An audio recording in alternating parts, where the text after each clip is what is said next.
ahadi ni deni, ulipe ama wewe ni mongo. Ukiahidi mtu kitu, ni lazima utimize.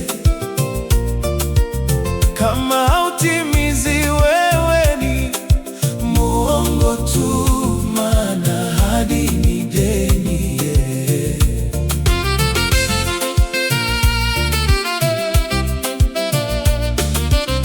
Wewe mzazi, umeahidi mtoto wako zawadi nono, akifaulu anafaulu, alafu hautimizi ahadi.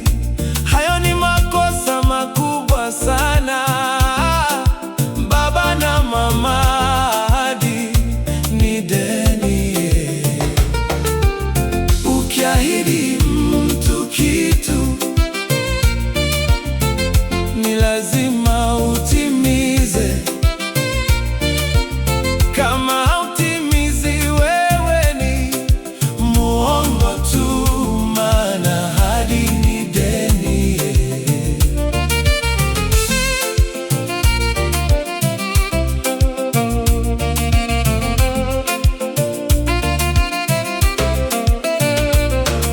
Unaahidi mpenzi wako zawadi, alafu unakosa kutimiza.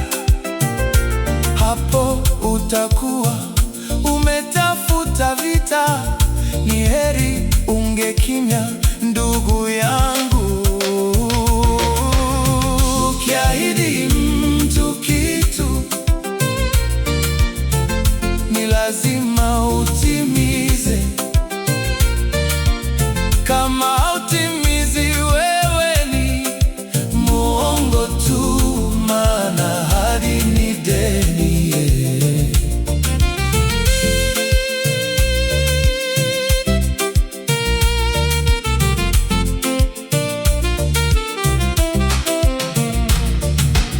Kiongozi na wewe unasimama kwa jukwaa au juu ya gari.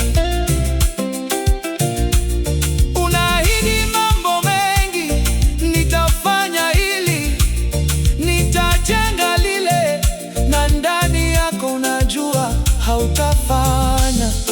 Kwa nini muheshimiwa?